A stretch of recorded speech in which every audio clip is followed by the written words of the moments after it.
My brother's blood still stained the wooden floor when my father turned those empty eyes towards me and said I was the only thing left of his family.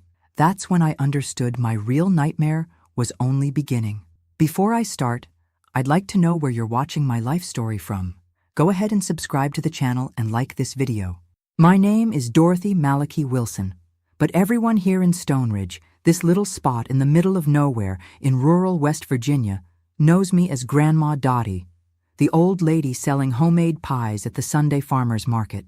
I'm 84 years old, with hair as white as cotton and hands calloused from decades of hard work. Those who see me today, always smiling and giving treats to children, can't imagine the story of pain and resilience I carry in my heart. I was born in 1941 in a simple wooden house on a small farm about 5 miles from town. Our property wasn't much, about 30 acres, mostly tough scrubland, but with some good soil for planting corn, beans, and potatoes when the rains came at the right time. We also had some cattle, chickens pecking around the yard, and an old mule named Dusty who pulled our wagon when we went into town. My father, George Malachi, was a hard man of few words and many demands. From an early age, he taught my brother Jeremy to work the land and handle the small businesses he ran. They started with a roadside stand at the entrance to our property, then a small feed store that served the neighbors, and finally, a hardware store in town. Jeremy was his pride, his mirror image, his continuation in this world.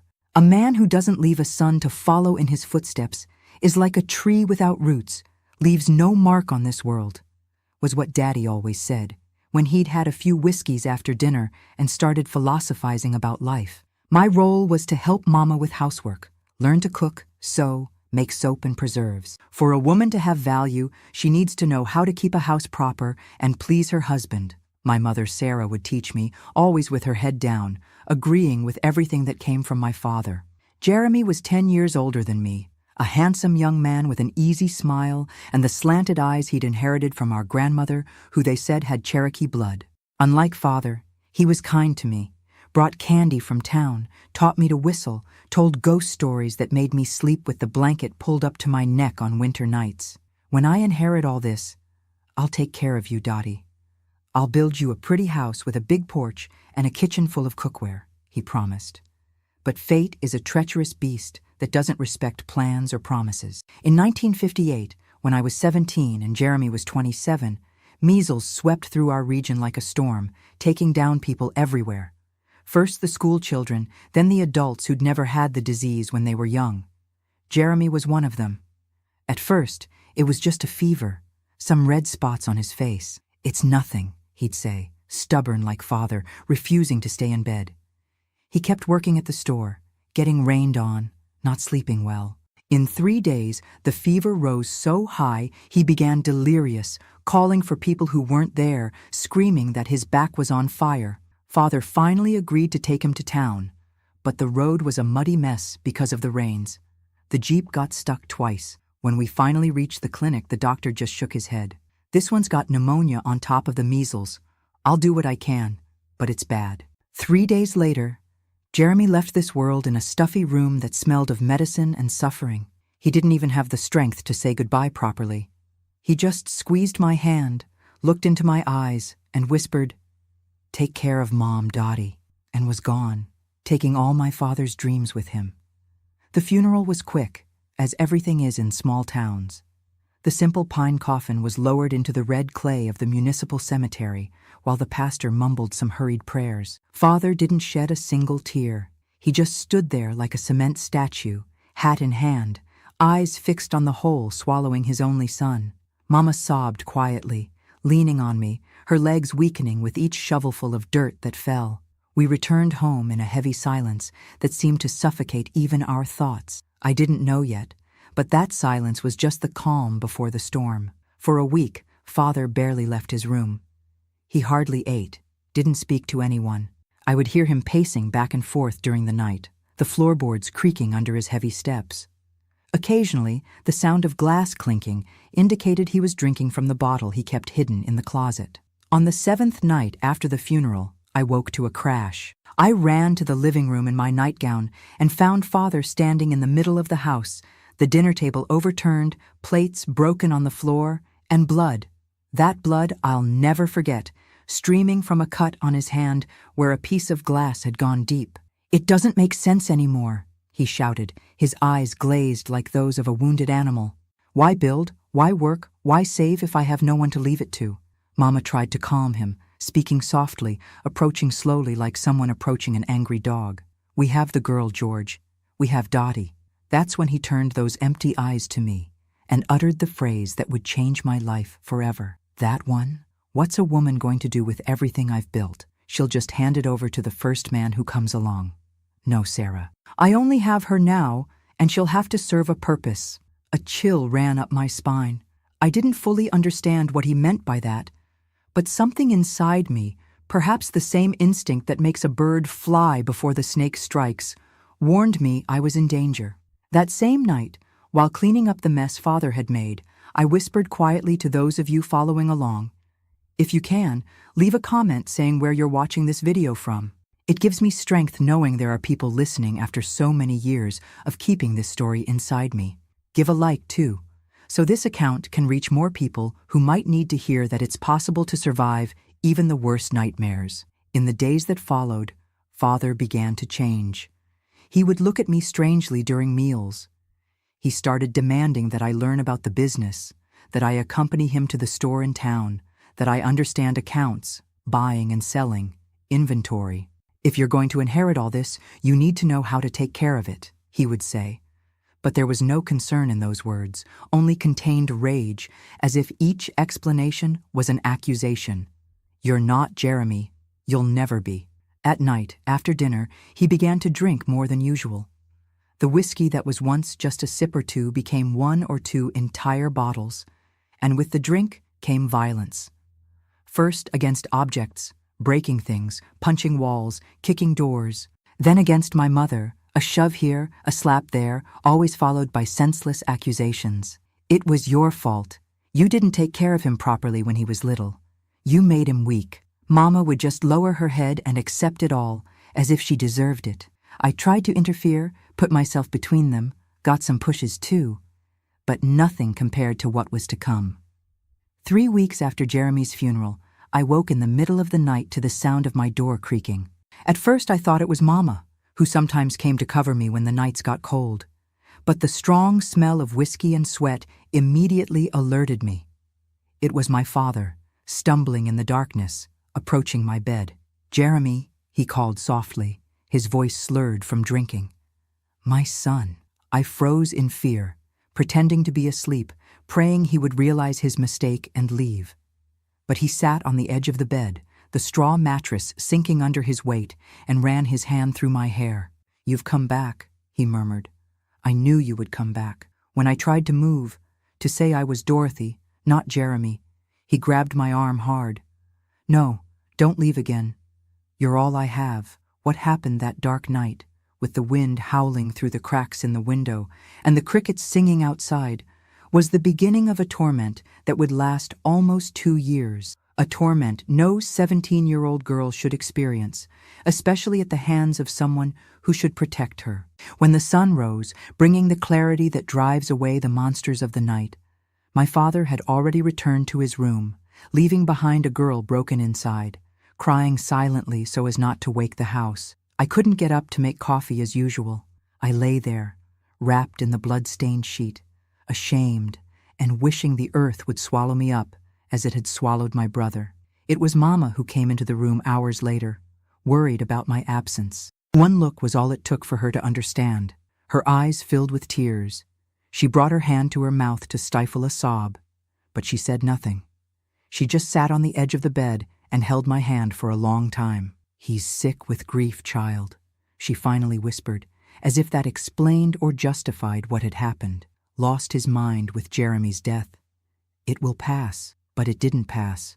That was just the first of many nights when the monster I once called Father would enter my room, sometimes calling me Jeremy, other times knowing very well who I was but saying terrible things, that I had to be good for something, that it was my obligation to replace the son he lost, that I owed him this for raising me.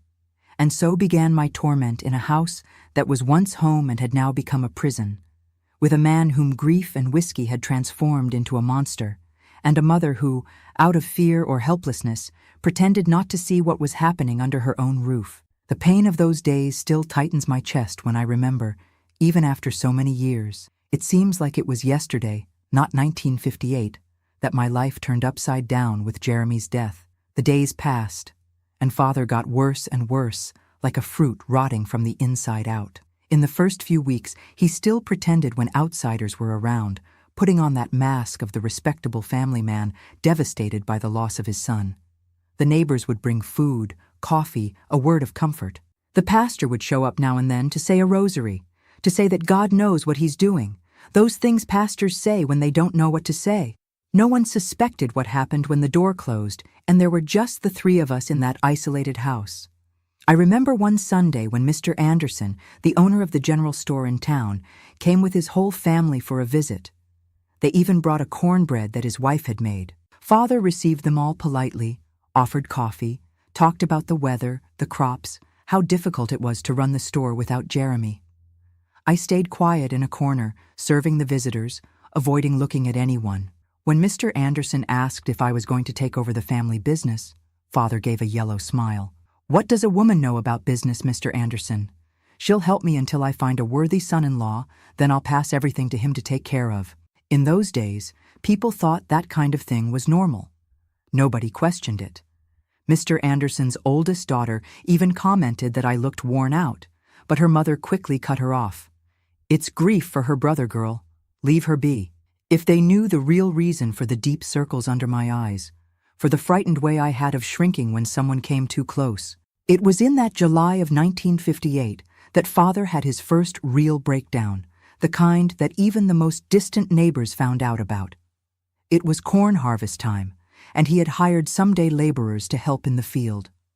Early one morning, one of the men, Curly Joe, came to the house to report that he had found part of the crop destroyed, with all the ears on the ground as if someone had deliberately pulled them up. Father turned white as paper, began to shake, his eyes bulging, and suddenly let out a scream that must have scared even the souls in purgatory. It was him. It was Jeremy. "He's angry with me." He ran out into the middle of the plantation, knocking down more corn along the way, screaming my brother's name, begging forgiveness, saying things that made no sense. The men had to forcibly restrain him, bring him back to the house. It turned out it was just a herd of wild boars that had invaded the field during the night, but in Father's disturbed mind, it was a sign from beyond. After this episode, his madness became increasingly difficult to hide. At the hardware store in town, he would yell at customers, thinking they were trying to cheat him. He accused employees of theft without any proof. He began to see Jeremy's shadow everywhere. Behind the stacks of bricks, in the dark corners of the warehouse, hidden among the bags of cement. It wasn't long before customers began to dwindle. Nobody wanted to do business with a man who would suddenly start talking to the air, who would drop merchandise on the floor in fits of rage, who one day would sell on credit with smiles and the next day threaten the same customer with a knife if they came to collect change. It was around this time that the town pharmacist, Mr. Evans, prescribed a medicine for Father. Some white pills that came in a dark vial with a Latin label. It was to calm the nerves, he said. Mama tried to make Father take it secretly in his coffee, but he always suspected. "Trying to poison me, woman? Think I don't know what you and your daughter are plotting?" On one of these occasions, he threw the hot coffee in Mama's face. The burn left a red mark on her cheek that never properly healed. Even so, she continued to protect him, telling others that it wasn't his fault, that it was the pain of loss that had taken his mind. "Sarah, why don't we leave here?" I asked softly one night while we were putting lard on her back where a belt had left purple welts. "We could go to Aunt Virginia's in Charleston. You yourself say she's always inviting us." Mama just shook her head, eyes downcast, her voice almost gone. "And leave your father like this, sick? What will others think? No, girl. A man is a man. We have to endure. God wanted it this way." She paused, ran her hand over her tired face. "Besides, where would I go with a daughter? A daughter who's no longer fit to marry?" Those words cut deeper than any belt. Mama knew what happened on the nights when Father entered my room. She knew and did nothing. Worse, she thought the shame was mine, not his. In those days, a girl who was no longer a virgin, regardless of the reason, was considered spoiled, used. Who would want to marry her? And without marriage, what future did she have? I swallowed the tears and the hatred that was beginning to grow inside me. Hatred not just of father, but also of mama, of life, of God, of everything and everyone that allowed this to happen. With the town business slowly failing, father began to spend more time at home, which only made things worse. Now I feared not only the nights, but the days as well. Any moment mama went out to fetch water from the well, to pick a vegetable from the garden, to hang laundry on the line, he could appear. That smell of cheap whiskey announcing his arrival even before the heavy footsteps. "You look just like your mother when she was young," he would sometimes say, with a look that chilled my soul. "But you have Jeremy's determined way. Yes, there's a little piece of him in you. I always knew it." At the end of 1958, I discovered I had a baby growing inside me. For almost 2 months, I hid it as best I could. I wore loose clothes, tied tight bands around my belly, avoided eating too much in front of others to prevent vomiting afterward. But a woman's body doesn't keep that kind of secret for long. It was Mama who noticed first, of course. She was watching me take a bath in the back room where we had an improvised tin shower. She entered without knocking, as she always did, and stood looking at my belly, which was already beginning to show a small bulge. "How long?" she asked, her voice dry. "About 2 months, I think." She was silent for such a long time, I thought she had turned to stone right there, the old towel in her hand, her eyes fixed on my belly. "Your father can't know," she finally said, more to herself than to me. "He'll kill us. Kill all 3 of us." It was the first time I saw Mama openly admit that father was dangerous, that he could do something worse than he had already done. "And what are we going to do?" I asked, my voice trembling, my hands instinctively covering my belly. "There's a woman in Coal Hollow, old Mrs. Jensen. She takes care of these kinds of problems." My blood froze in my veins. I had heard stories about old Mrs. Jensen, women who went to her and came back carried, bleeding. Some never able to have children again. Others never came back at all. "No, Mama, I won't do that. It's my child." "Your child, girl? Child of sin? That's what it is. Fruit of an abomination," she shouted, losing control for the first time. "You want to raise a monster born of this thing that happens between you and your father? Want the child to be born twisted, with a tail, with horns?" The superstitions of the time were that strong. It was believed that children born of relations between close relatives were cursed, marked by sin. "I don't know, Mama. I just know I won't kill my child before it has a chance to be born." The conversation ended there, with Mama leaving, slamming the door, and me crying alone, the cold shower water mixing with my hot tears. In the weeks that followed, Mama tried everything. Pennyroyal tea, cinnamon tea, hot baths. She made me jump from stools, carry heavy buckets of water, all in the hope of ending that pregnancy. Nothing worked. Surprisingly, father noticed nothing. He was increasingly lost in his own madness, talking to Jeremy as if he were sitting at the table, fighting with invisible enemies, spending entire days locked in his room with his bottles and his personal demons. It was on Christmas Eve of 1958 that everything exploded. Father had gone to town and returned more drunk than usual, carrying a package under his arm. He called everyone into the living room, including the 2 employees who still remained on the farm, old Limping Joe, who took care of the cattle, and Nellie, who helped Mama in the house. "Today is a special day," he announced, staggering, his voice slurred from drinking. "Today my son Jeremy is going to get a present." He opened the package and took out a pair of new leather boots, the expensive kind that only landowners wore. Boots that would never fit the feet of a dead man buried for months. "Where is he? Where's my son?" Father began to shout, looking around as if he expected Jeremy to suddenly appear. "I know he's here. I can smell him."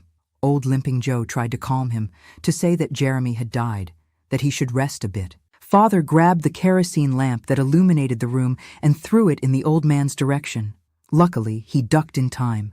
The lamp exploded against the wall, the fire spreading rapidly over the old, dry wallpaper. In a matter of minutes, the room was in flames. We all ran outside except Father, who continued shouting Jeremy's name, saying he was going to save his son from the flames. It was Nellie who ran back in and pulled Father out before the roof collapsed. He came out twisting his singed clothes, his hair burned, but alive. We could do nothing but watch our house turn to ashes. The well was too far away, and even if we had enough water, the fire had already taken over everything. We lost almost everything that night. Furniture, clothes, memories, what little money we still had saved in a tin buried under my parents' bed. We spent the rest of the night in the barn, huddled on the straw, covered with the few rags Limping Joe managed to gather. The saddest Christmas I've ever experienced. The next morning, still in shock, looking at the smoking ruins of what had been our home, Mama finally made a decision she should have made a long time ago. "It's over, George," she said, her voice firm as I had never heard it. "You need help. We all need help." Father was sitting on a wooden stump, his empty eyes staring at nothing. All the fire of the previous night's rage replaced by a frightening apathy. He didn't even respond. "We're going to my sister's in Charleston," Mama continued. "There's a real doctor there. There's a hospital. You'll get better, and we'll start over." Whether it was the sight of the destroyed house, the shock of almost dying in the fire, or simply the exhaustion of fighting his own demons, I don't know, but Father just nodded weakly, like a child. 2 days later, we were on a rattling bus heading to Charleston, leaving behind the ruins of our previous life and Jeremy's grave, the only thing Father insisted on visiting before departing. What we didn't know was that we were just trading one hell for another. In Charleston, away from the land where he grew up, away from the grave of the son he loved so much, Father would get even worse. And I, with a belly growing each day, was more vulnerable than ever. It was there, in that strange city, in Aunt Virginia's cramped house, that I learned that sometimes you have to kill a part of yourself to survive. It was there that I began to plan my revenge. Not a revenge of blood or fire, but something much more devastating. Charleston wasn't the paradise Mama promised. Aunt Virginia's house was cramped, a small 2-story on the back street of the market, where the smell of dried meat and tanned leather came through the windows, along with the dust and noise of the street vendors. We were 4 people squeezed into 2 small rooms, Aunt Virginia in hers and the 3 of us in the other. I didn't even have privacy to cry alone. Aunt Virginia was the opposite of Mama. Widowed for years, she ran a small notions shop on her own and had an opinion about everything. She was the first to notice my belly, which was already becoming difficult to hide. "Sarah, is this girl expecting a child, or am I going blind?" she asked one afternoon while I was washing dishes at the kitchen sink. The silence that followed weighed more than lead. Mama looked at the floor, her trembling hands creasing her apron. "Well, yes, my sister. The disgrace is complete." "And who's the father?" Aunt Virginia asked, her eyes narrowed with suspicion. Another silence, even heavier. "She won't say," Mama lied, her voice almost gone. "One of the farm workers, I think." Aunt Virginia looked at me with those eyes that seemed to see through people. She didn't say anything, but I could tell she didn't believe Mama. The following week, without telling anyone, she came home with a man in a black suit with a leather bag under his arm. A real doctor, not those healers we consulted back in the country. "Dr. Wilson is going to examine George," she announced. And then Dorothy. "I don't want anyone sick in my house." Father, who spent his days sitting on a bench in the yard staring at nothing and talking to himself, barely reacted when the doctor examined him. He answered some questions in a weak voice, let them measure his pressure, look at his tongue, tap his knees with that rubber hammer. Then it was my turn.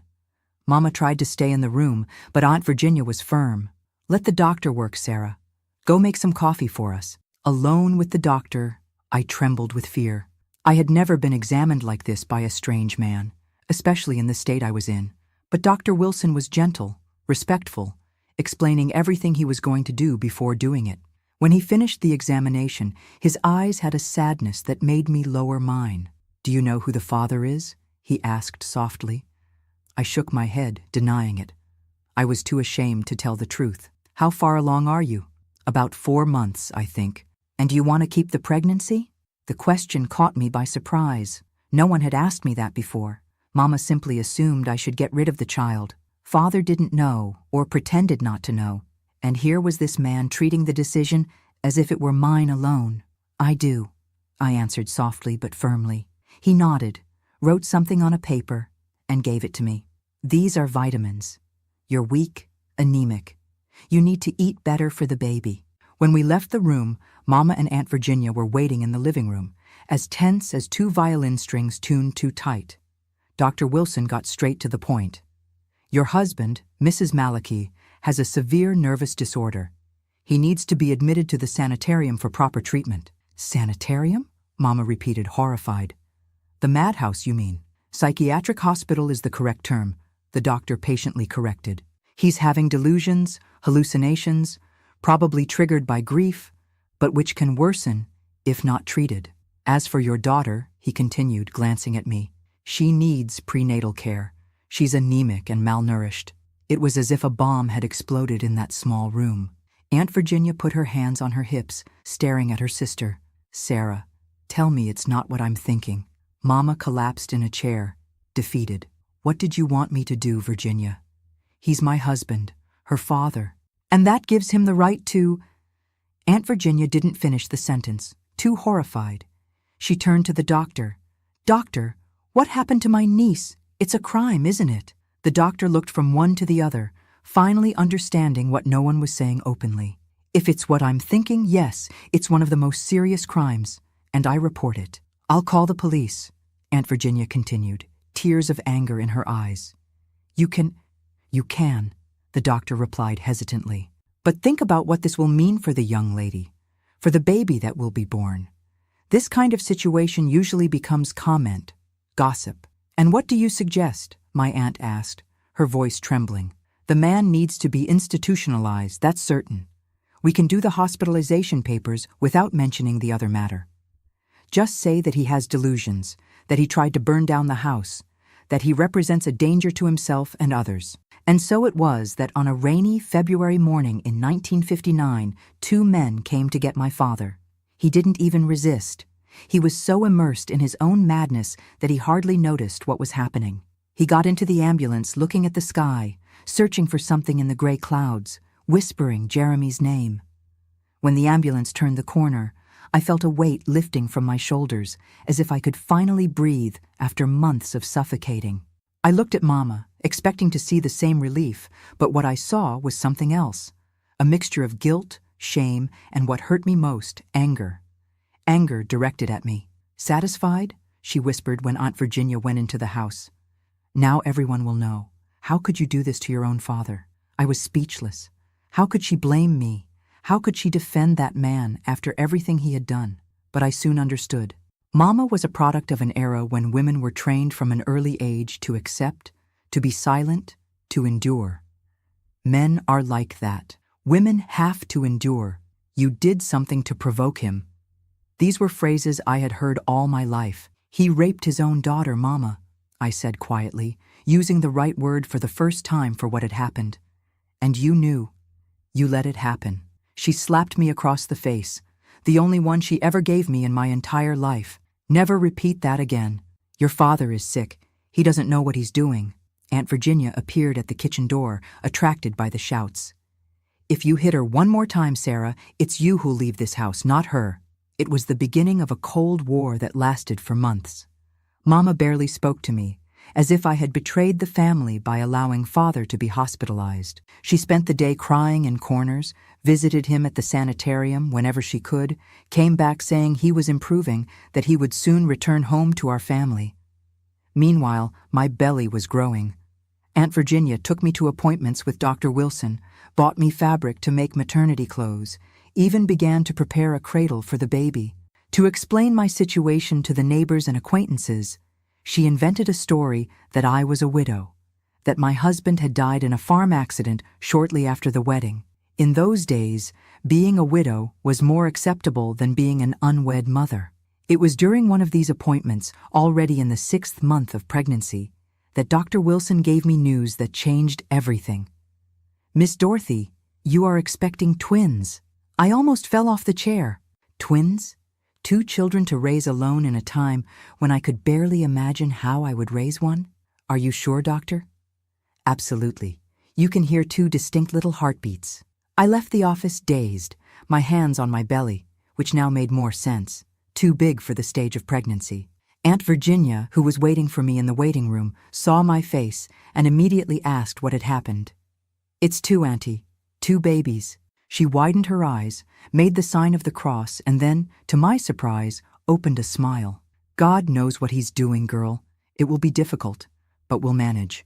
That night, lying in the narrow bed I shared with Mama, who slept with her back to me as always, I felt the babies moving for the first time. It wasn't that weak tremor I had already felt before. These were kicks, punches, complete somersaults, as if they were talking, playing in there. I cried silently, my hands on my belly, feeling my children alive, strong despite everything. At that moment, I made a decision. These children would never know the truth about how they were conceived. They would never carry the weight of that knowledge. I would invent a father for them, a good, hard-working man who had died before meeting them.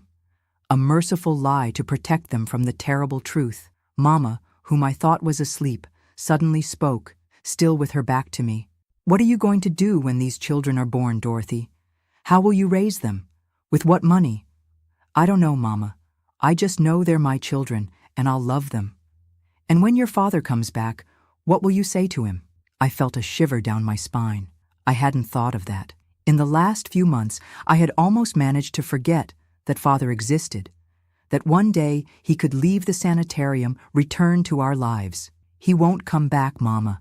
Not to my life. Never again." She finally turned, her eyes shining in the darkness. "He is your father, Dorothy.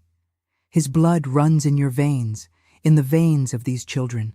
There's no escape from that." Her words haunted me in the days that followed. What if she was right? What if there was no escape from blood, from inheritance, from the curse? What if my children were born already marked, condemned to repeat the errors of their father-grandfather? It was Aunt Virginia who saved me from this well of dark thoughts. "Nonsense," she said, when I finally had the courage to share my fears. "Blood curse is ignorant people's talk.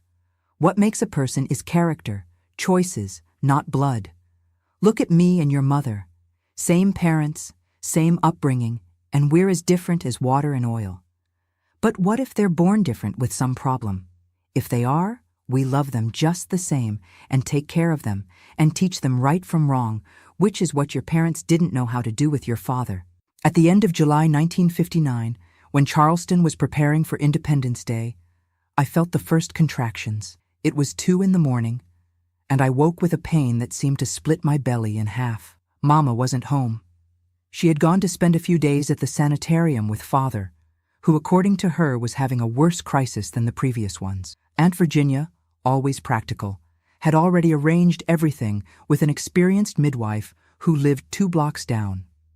In 20 minutes, Mrs. O'Leary was at my side, examining me with calloused but gentle hands, guiding me through the pains that increased with each minute.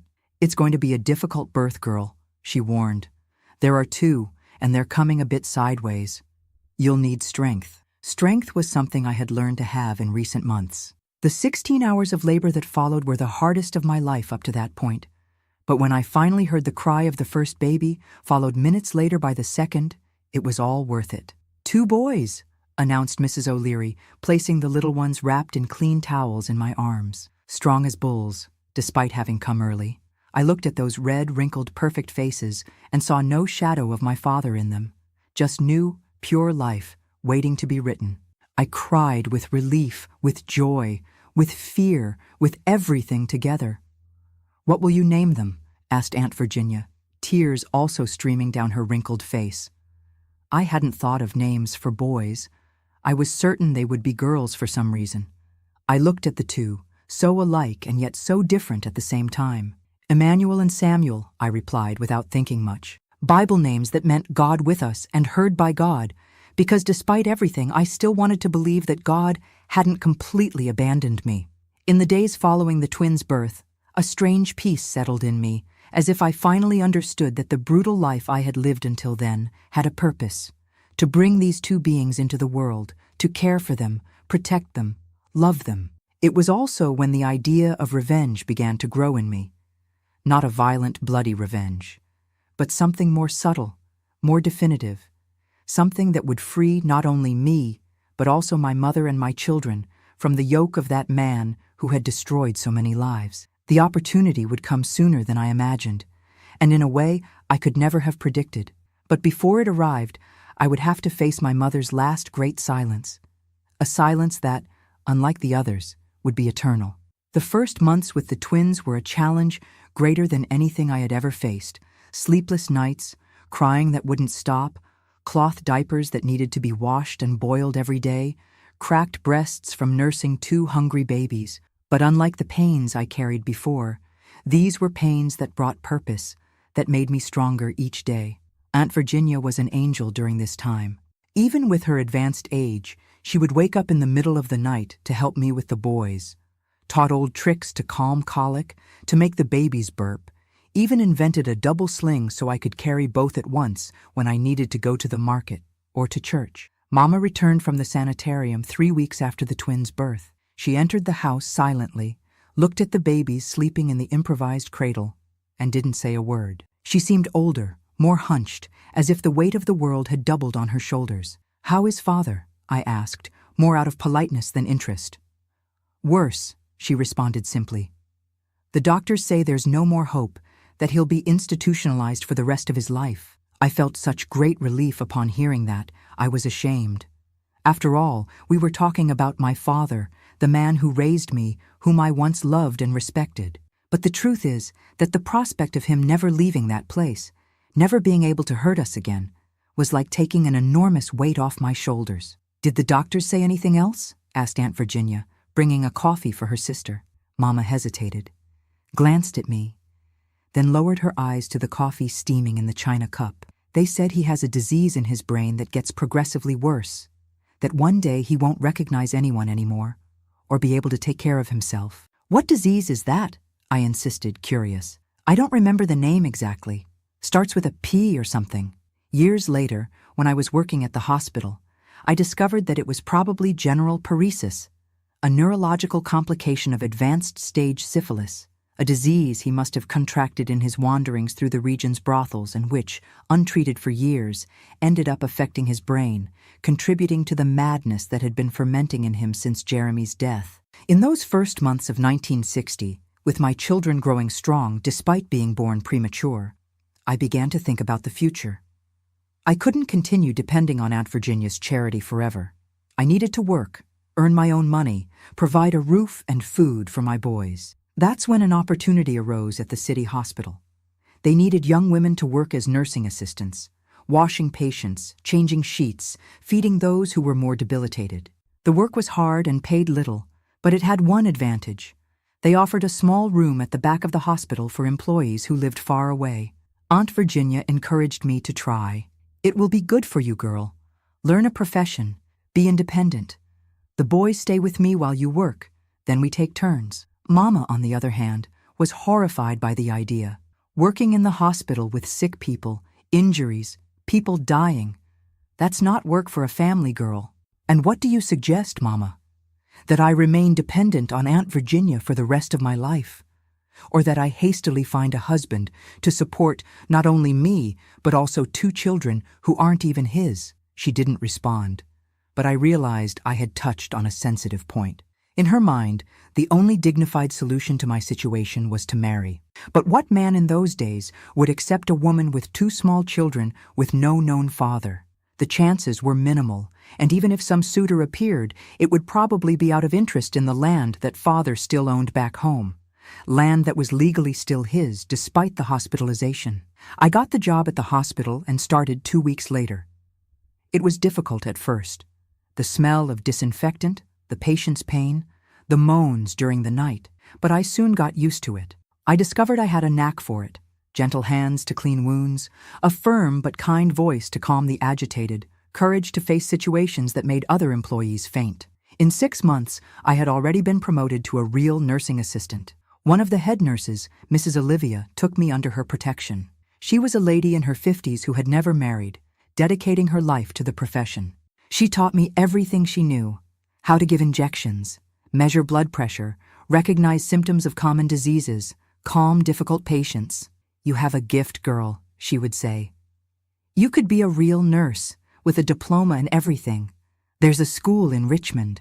The idea was planted in my head, but it still seemed too distant a dream. How would I study in Richmond with 2 small children to raise? Where would I get money for the school, for housing in a big city? The twins turned 1 year old and were already babbling their first words, taking uncertain steps, holding onto furniture, filling the house with joy. Aunt Virginia adored them, called them my little grandsons, told stories, made cloth dolls for them to play with. Even Mama, who initially barely looked at the babies, began to grow attached. I saw her once, cradling Samuel, singing softly a lullaby she used to sing to me when I was little, and I felt a tightness in my chest. Despite everything, she was still my mother. It was during this time that I met Robert, a young pharmacist who had opened a small pharmacy near the hospital. He would always come to deliver medications to the ward, and we started talking.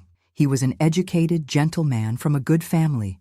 Soon we were having dates, always accompanied, of course, as the custom of the time demanded. He knew about my situation, that I was a widow with 2 small children, and didn't seem to mind. I admire your courage, he told me once as we walked in the park after Sunday Mass. Raising 2 children alone, working at the hospital, facing people's prejudice. Not just any woman would do that. For a moment, I allowed myself to dream. Maybe he was the fresh start I had been waiting for. Maybe we could form a family. Him, me, Emmanuel, and Samuel. A real family based on respect and affection, not on fear and abuse. But fate, once again, had other plans. On a cold May morning in 1961, I was called urgently to the ward. A new patient had arrived in serious condition. When I entered the room and saw who it was, my blood froze in my veins. It was Mama, pale as wax, bluish lips, breathing with difficulty. What happened? I asked the nurse attending to her. Heart problem, it seems.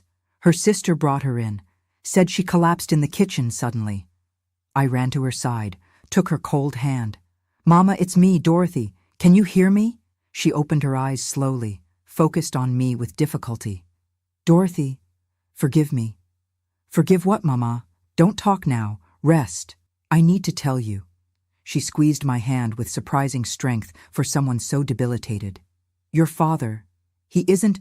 She didn't finish the sentence. Her eyes rolled back. Her entire body shook in a violent convulsion. And then she was still. The doctors tried to revive her, but it was too late. A sudden, massive heart attack, they said later. Quick and with no chance of survival. I stood there, holding her still warm hand, trying to understand what she wanted to tell me in her last moments. Your father, he isn't what? The incomplete phrase would haunt me for months, years, until I finally discovered the truth she almost took to the grave. The funeral was simple, as Jeremy's had been, except this time it was raining. A fine drizzle that seemed like tears from heaven. Aunt Virginia cried a lot, clinging to my arm. The twins, too young to understand what was happening, stayed at home with a neighbor. After Mama's death, something changed inside me. It was as if a last cord that tied me to the past had broken. Now it was just me, my children, and whatever future we could build. And of course, one last matter to resolve. My father, still institutionalized, still a shadow hanging over our lives. Aunt Virginia called me for a serious conversation a week after the funeral. Dorothy, there's something your mother asked me to tell you if anything happened to her. I promised I wouldn't speak while she was alive, but now... I sat down, my heart racing. Could this be the continuation of that last sentence interrupted by death? It's about your father, she continued, her voice trembling. About what he did to you. You already know about that, Auntie. It's not that. It's about who he really is. She paused as if gathering courage. George is not your biological father, Dorothy. It was as if the ground had disappeared from beneath my feet. It wasn't possible. There had to be some mistake. What do you mean? Of course he is. He always was. Mama never... Your mother was 16 when she met a young man from the city, a law student who was on vacation in the area. They fell in love and, well, you know how these things happen. When your mother discovered she was pregnant, the young man had already returned to Richmond. Her family, my parents, were furious. They arranged a hasty marriage with George, who was a foreman on the neighboring farm and had an interest in the land my father would leave as inheritance. I listened to all of this as if in a dream or a nightmare. He agreed to marry her knowing Mama was pregnant by another man. He agreed on the condition that no one would ever know the truth, that the child, you, would be registered as his daughter. And so it was done. And my real father? Did he never know about me? Aunt Virginia shook her head sadly. Your mother tried to contact him when she found out she was pregnant. Sent a letter. Never got a response. Years later, we learned he had married a girl from a good family, become a judge, moved to Washington, D.C. 1,000 questions exploded in my head. Why had Mama never told me? Why keep this secret until death? And if my biological father was alive, out there somewhere, not knowing he had a daughter, 2 grandsons, why had Mama never told me, especially after what happened? Aunt Virginia held my hands in hers, her eyes full of an ancient sadness. I think it was shame, my child, and fear that you would blame her for hiding this, fear that you would go looking for this man and discover that he never wanted to know about you. And then, when George did what he did, I think she became even more afraid that you would think she had let it happen because he wasn't your real father. Suddenly, everything made a new, terrible sense. Father's hateful look when I was born a girl when he was expecting a boy, his obsession with Jeremy, his only real son, the ease with which he crossed that forbidden line, violating the daughter he never truly considered his own. And Mama, her silence, her guilt, her inability to protect me, everything now had a new layer of meaning. It wasn't just fear of a violent husband. It was fear that a secret kept for decades would come to light. That night, alone in my little room at the back of the hospital, I cried all the tears I still had to cry, for the girl I was, for the mother I lost, for the father I never knew, for the children who now carried the blood of a man who wasn't even my real father.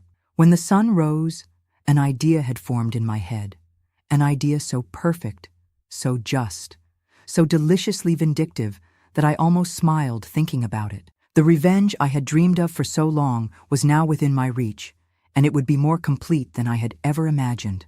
To execute it, however, I would need help, and the right person for that had just entered my life.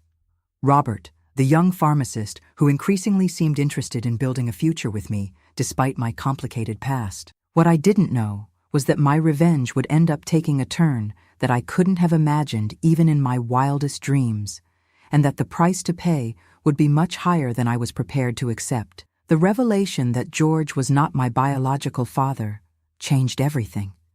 It was as if a confusing puzzle finally showed its complete image. The pieces fit together. Why he always favored Jeremy, why he looked at me with that disguised anger even when I was small, why he crossed that unforgivable line so easily. In his sick mind, I wasn't really his daughter. I was just the living proof of my mother's betrayal, an intruder in the family he was forced to accept. My plan for revenge was born from this revelation. It wouldn't be a bloody revenge. I wouldn't stain my hands as he had stained his soul. It would be something more sophisticated, more complete, something that would take from him the only thing that still mattered: his name, his inheritance, his legacy. Robert and I grew closer during this time. He was a different man from all I had ever known, educated, gentle, patient with my children. When I finally found the courage and told him my whole story, the real one, not the widow version everyone believed, I expected to see disgust, rejection. But what I saw was compassion and a righteous anger directed not at me, but at George. This man needs to pay for what he did, Robert said, holding my hands. Not just to you, but to your mother, to the children. He's already paying, I replied. Locked up in that sanitarium, losing his mind more and more. But it's not enough. I want him to know he completely failed, that he left nothing in this world. Robert immediately understood what I meant. As a pharmacist, he knew doctors, lawyers, people who could help us with what we were planning. And so we began our journey to legally destroy the man who had destroyed my childhood. The first step was to find a lawyer in Richmond, Mr. Jennings, a childhood friend of Robert's. I explained my situation, the truth about my birth, the abuse I suffered, the twins who were born from that violence, my desire to cut any legal connection with George. "What exactly do you want, ma'am?" asked the lawyer after listening to everything in silence. "I want to change my name and my children's names. I don't want anything from that man, not the surname, not the land, not a penny of the money. I want it to be as if we never existed for him." Mr. Jennings explained it would be complicated. We would need to prove that George was not my biological father, which, without a paternity test, a rare thing in those days, would be almost impossible. We would have to prove the abuse, which would mean exposing the whole story in court, subjecting myself to public scrutiny and judgment. "Are you sure you want to go through this, Miss Dorothy? It will be painful, and the children, one day they'll grow up, ask questions." "I'm sure," I replied, without hesitation. "I prefer that my children know the truth when they're old enough to understand, rather than grow up carrying the name of a monster." While we prepared the legal process, I continued working at the hospital. It was there that I met Dr. Thomas, a young doctor who came to work in the psychiatric ward. We soon became friends. I helped with his consultations. He taught me about mental illnesses, the new treatments. One afternoon, while we were talking about a patient, I mentioned that my father was institutionalized in a sanitarium in Charleston. "What a coincidence," he said. "I'm visiting that sanitarium next week. I'm doing research on treatments for chronic patients." "What's his name?" I hesitated for a moment, but something told me I could trust this doctor. "George Malachi. But he's not my father, not really." I told the whole story once again. Dr. Thomas listened attentively, without judgment. "If I may be so bold, Miss Dorothy, I think I can help with your legal process. It would be useful to have an updated medical report on Mr. Malachi's mental state. I can do this assessment when I go to the sanitarium, if you authorize it." It was as if fate was conspiring in my favor. A week later, Dr. Thomas returned from the sanitarium with news that exceeded all expectations. "Mr. Malachi is in an advanced state of paralytic dementia, probably caused by untreated syphilis. He barely recognizes where he is, confuses people, has constant delusions. According to the nurses, he calls for Jeremy all the time, believing his son is alive and comes to visit him. Did he ask about me or my mother?" The doctor hesitated, as if pondering how much he should say. "Actually, he doesn't remember you. When I mentioned your name, he asked who that was. When I explained you were his daughter, he became agitated, said he never had a daughter, only a son named Jeremy. That hurt more than I expected. Even after everything, a part of me still wanted to have existed for him, if only as an object of hatred. Being completely forgotten seemed worse somehow. But Dr. Thomas's report was crucial for our process. With the medical certification that George was permanently mentally incapacitated, incompetent, and with no prospect of improvement, we were able to move forward with the name change request without needing his consent. In September 1962, I finally received the news I had been waiting for. The judge had granted my request. My children and I could adopt a new surname. I chose Wilson, Robert's surname. It was as if I were honoring the only person who had truly supported me when I needed it most. "Dorothy Wilson," I repeated to myself, savoring each syllable. Emmanuel and Samuel Wilson. It sounded good, sounded clean, new, without the weight of the bloody history we carried before. But my revenge wouldn't be complete with just that. There was still the matter of the land, the material inheritance that George valued so much. The land where I grew up, where Jeremy was buried, where so many tragedies had occurred. A part of me just wanted to give it all up. I didn't want anything that had belonged to that man. But Robert, always practical, made me see that those lands could mean a better future for my children. And there was another consideration. If I completely gave up the lands, they would go to distant cousins of George, people who had never lifted a finger to work them, who would probably sell everything to the first interested party. With Mr. Jennings's help, we filed a process for the lands to be divided. One part, the part where the house and Jeremy's grave were, we sold to pay for George's medical and hospitalization expenses. The rest would be held for my children when they came of age. In November 1962, news arrived that would put the final period on this story.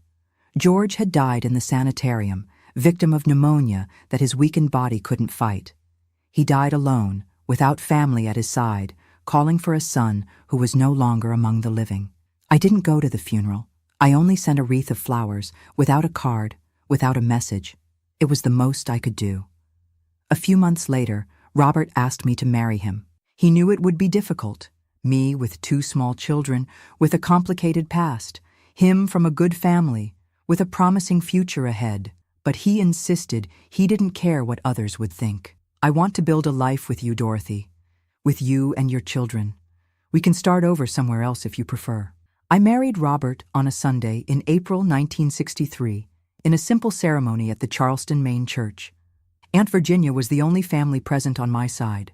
Emmanuel and Samuel, almost 4 years old, were the page boys, carrying the rings with the comical seriousness that only children can maintain on formal occasions. 2 weeks later, we left for Louisville, where Robert had received an offer to manage a larger pharmacy.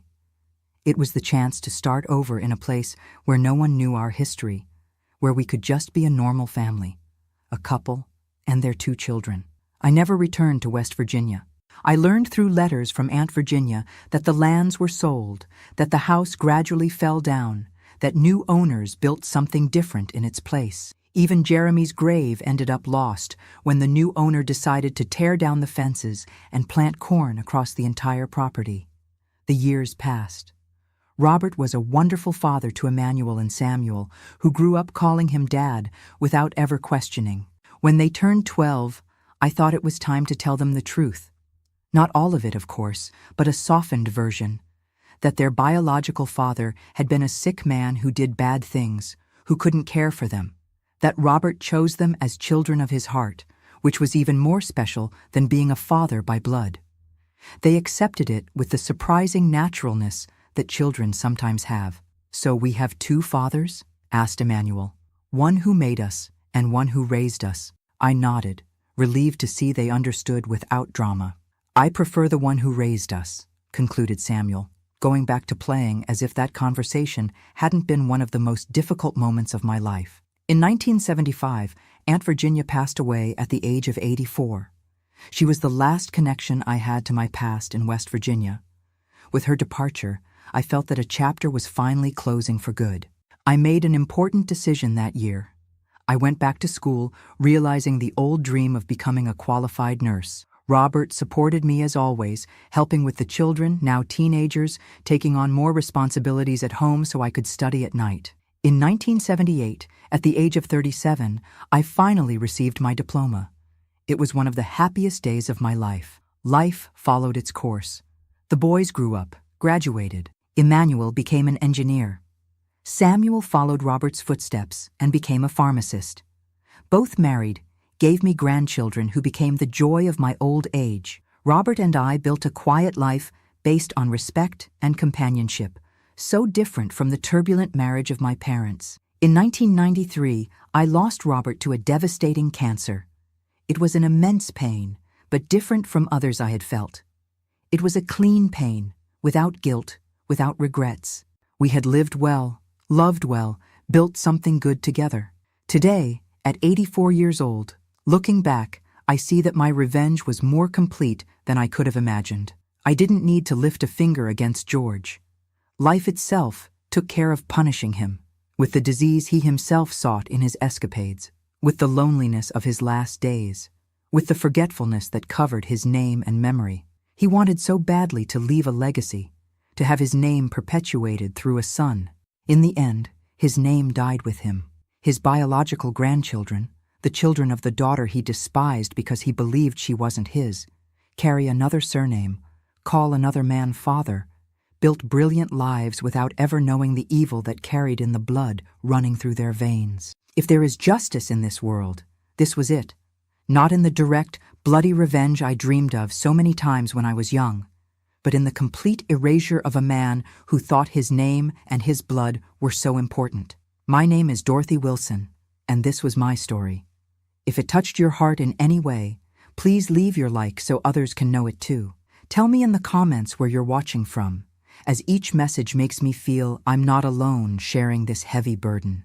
And subscribe to the Grandparents' Tales channel to follow other stories of women who, like me, found strength where there seemed to be none.